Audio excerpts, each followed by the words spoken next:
So a couple of years ago, I was doing a real light build on a 1988 Jeep Cherokee. Buff yellow, factory original paint, super straight. Almost nothing wrong with that vehicle to look at. And long story short, there's some videos on it from a year or two ago. I built it and gave it to my son, although he bought all the parts to finish it, all the suspension and shocks and all the good stuff. So kudos to him for that. And I remember when I hooked up with my friend Robbie and Brandy, and they were going to help me tow it from down here at my house in Antelope Valley, California, to not too far out of Reno, Nevada, where my son lives, so we could deliver it to him. And I'll never forget when Robbie showed up to my house with the flatbed, the trailer, and he heard me fire it up, drive it up on his trailer, and it was booga, booga, booga, booga. It ran good. I presume it still runs good, Josh. Little butthole. You rotten little mustard. So anyway, when I drove up on the trailer, Robbie says, I don't know what you're doing, Dave, but this is the Jeep you ought to be keeping.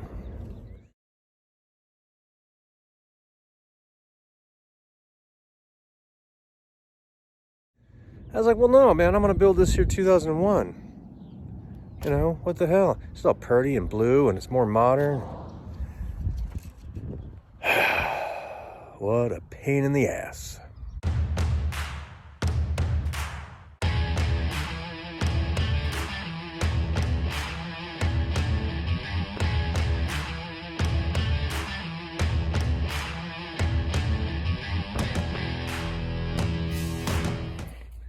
Good Sunday morning, y'all.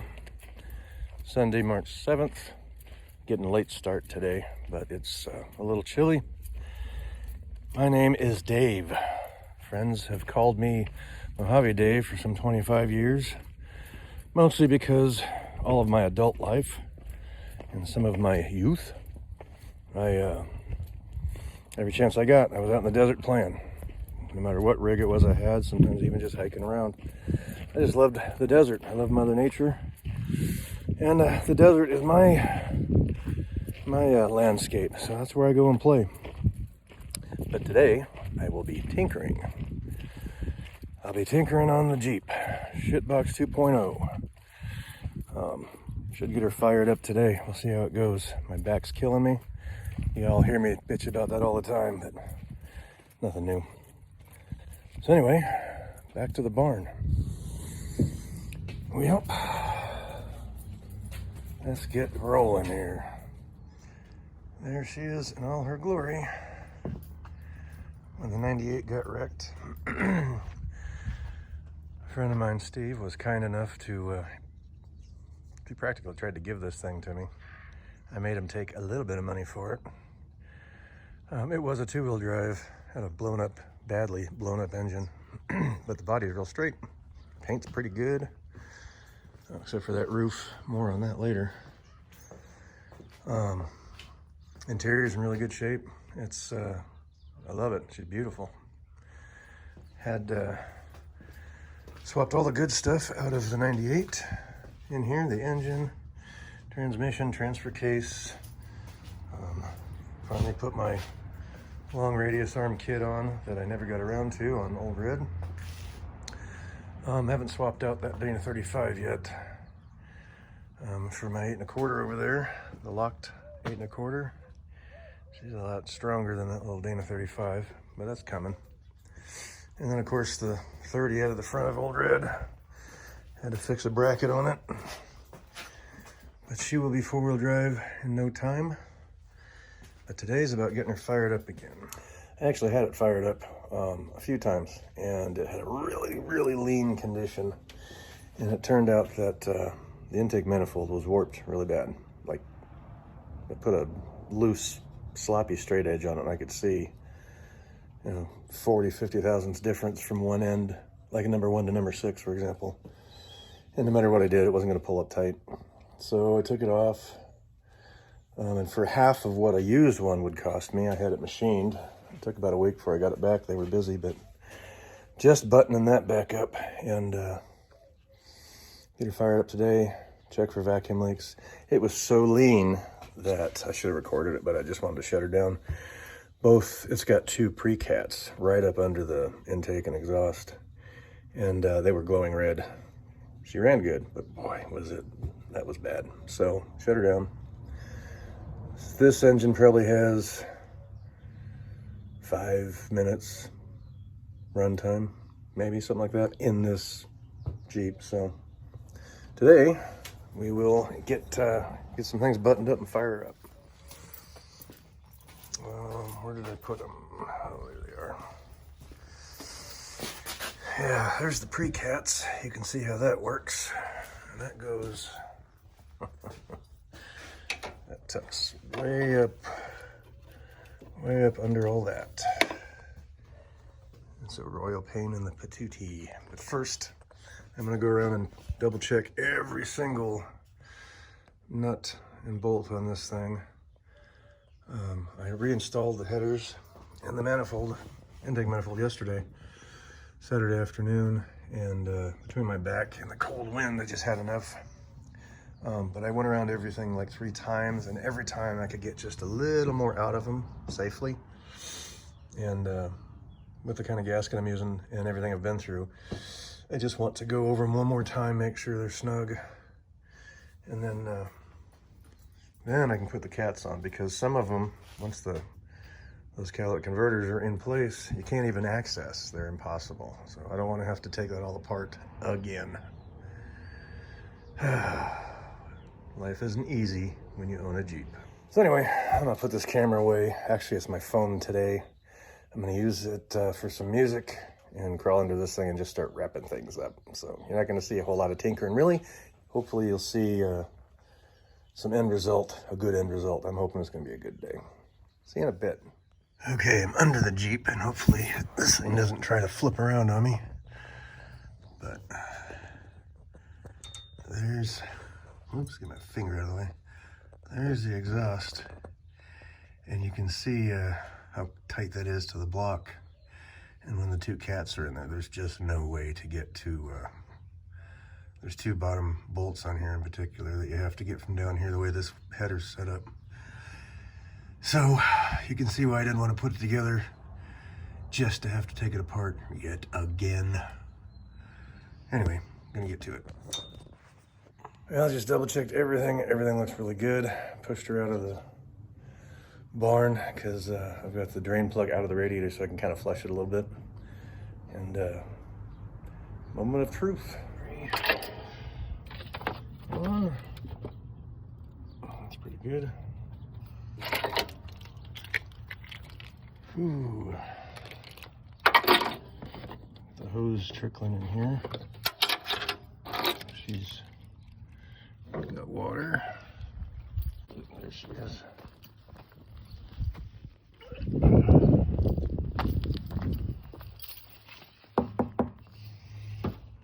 All right.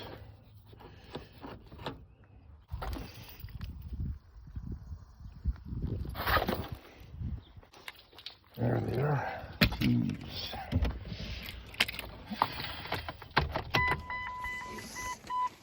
Well, let's see.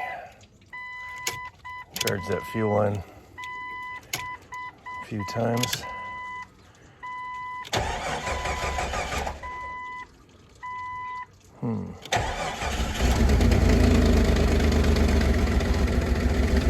Got an exhaust leak. Dang it. Don't like that. Get the airbox out.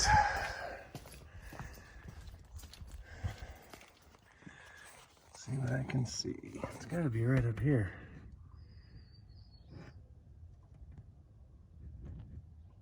The manifold looks good. It's got to be at those flanges. I can't imagine what else it could be.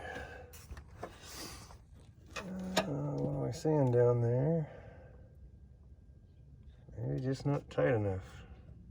I don't know. I'll put a wrench to them and then I'll try it again. Well, I got the airbox out. I got down there and put a wrench on those flanges again, and they just hadn't seated all the way. And I got a whole lot more snug on those nuts and bolts. my temporary, keep the big chunks out, air filter. So if I have to, I can get in there and snug things up again, check things out. Let's give her a whirl. All right, one more. It sounds way more normal. Let's see. Well, she's been running about 45 seconds. So a little assembly, but she got a lot of learning to do still. Let's see.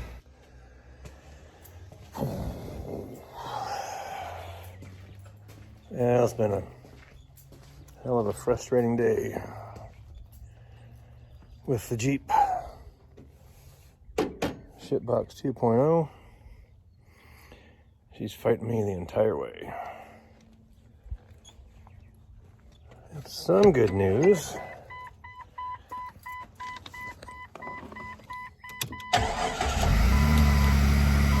Way better than she was.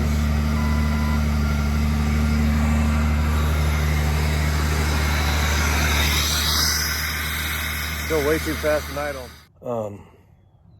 She's a 2001 XJ. It was a two-wheel drive. I'm converting it to four-wheel drive with all the good stuff out of old Red. And Red was a 98, but it had a 90 block and 95 head, or vice versa. I can't remember which. I had it built with all the best stuff I had at the time. It was kind of happenstance, but it's a good combination. And then, of course, putting it here in the 2001, the manifold, the exhaust manifolds for the 01 wouldn't work on the larger ports of the older, cylinder head. So had to get new exhaust, stainless steel. I love them. They're great. Made very well. But that's been a project all its own because these two, the last couple of years with the PreCats, they're right up in the way of everything. And then get everything together. You think you got it right, test things out, and then you have to tighten stuff up. Well, now you have to let everything cool off for like hours. Anyway, I've had it apart and back together a few times, and I think it cured the lean condition. I can't find a vacuum leak anywhere. I was just spraying some WD is what I got right now. Can't find any vacuum leaks, but it doesn't want to idle down like it's supposed to. I just took apart the throttle body. Sorry I didn't film all this stuff. I guess this is a little bit more of a pissing and moaning video now. Took the throttle body off, cleaned it all up. In particular, the idle air control valve, motor and all that. Still not convinced. The passages were full of like that white crusty corrosion you get on aluminum when it sits with moisture. He did burn it up, the motor before, so I don't know. A bunch of coolant and water got in there or what, and it's been sitting for all of the apparatus off of the 01 has been sitting for 5 years. 4, 5, 6 years, somewhere in there. I don't know. At least 4. I feel like it's a little closer to 6. So the corrosion wasn't a surprise. Took it all apart, cleaned it all up. I know it's at least the passage is good, and the seats, the valve, the valve and the seat are good. Runs the same. Still not right. Still won't idle down. So I don't know if the stepper motor's not working in that. I mean, it might be corroded internally with all that nasty stuff I saw in there and just not working. Maybe it's stuck. I don't know. And I want to change out the temp sensor for the engine management. I thought I had one. I've got a whole bunch of the older versions. The plug is different on this guy, and the range might be different too. I don't know. So she's running better, but she ain't right yet. I've got some engine management thing going on here, and she's being a booger. They're normally not this tricky. The other thing is, this is a DIS, distributorless ignition system. So it uses coil packs right on the plugs, and it uses in place of the distributor, it uses a cam position sensor. Goes right in place of it, times similarly, and just has a little I think it's optic in there. It might be magnetic, I forget. And that just tells the ECU what the ECU needs to know, which cylinders in what position, when do we fire, all that kind of thing. And man, I went through the timing on that twice. I was certain I had it right. There's a chance that's still off. I haven't gotten to that yet. And the way today is going, I likely won't today. Everything's real hot under there. My back is killing me. This is frustrating me. So anyway, at least you got to hear her run. She hits on all 6. Everything under that chassis and inside of that hood is the heart and soul and blood, sweat, and tears that I put into Old Red. So I feel like she's mad at me. I don't know. I'll get her. I'll get her good. Looking at probably another week now with work and whatnot before I can get back on it serious. So anyway, if you all watched this all the way through this long, thank you. Sometimes this is just simply my out. I'll piss and moan on the camera or phone or whatever, and sometimes even think things through in my head out loud by myself. So I appreciate that. And if you watch, I appreciate it. And you know, if you got a hoorah to throw at me and some motivation, that's good too. Anyway, another update probably in a week. To some of the tighter circle, I guess the ones that I know more personally, that I know watch this stuff, Rick and Gary and maybe even Mercedes out there in Florida, and my son and his crew up there in Nevada, Tim. And you know, anybody else that like sticks around and follows me on this, my little tiny channel with my little tiny numbers is a little tiny growing, and I think that's kind of cool. I've got a video or two earlier kind of explaining why this all came about, me making videos, that is. And now it's just kind of an out, just kind of a way for me to do what I do and maybe piss and moan about it or share something fun or show something cool. Like, she's a purdy Jeep. She's just not a ready to run all the time Jeep. Anyway, from me to the few of you that do follow me, thank you very much. So anyway, you know, maybe once in a while I'll have something helpful on the channel. I try to when I can. Sometimes I get a little carried away and just carry on with fixing stuff. Share it with your friends if you don't mind. I wouldn't mind getting a little bit bigger. If you haven't subscribed, subscribe. Who knows? You might enjoy it. It doesn't hurt. Like it, all that good stuff. I'll put some links in here, or maybe a card for some of the Project 88 Jeep videos, the older ones, but they're fun. It's a pretty little Jeep too. So anyway, in the meantime, thank you all, and I'll catch you next time.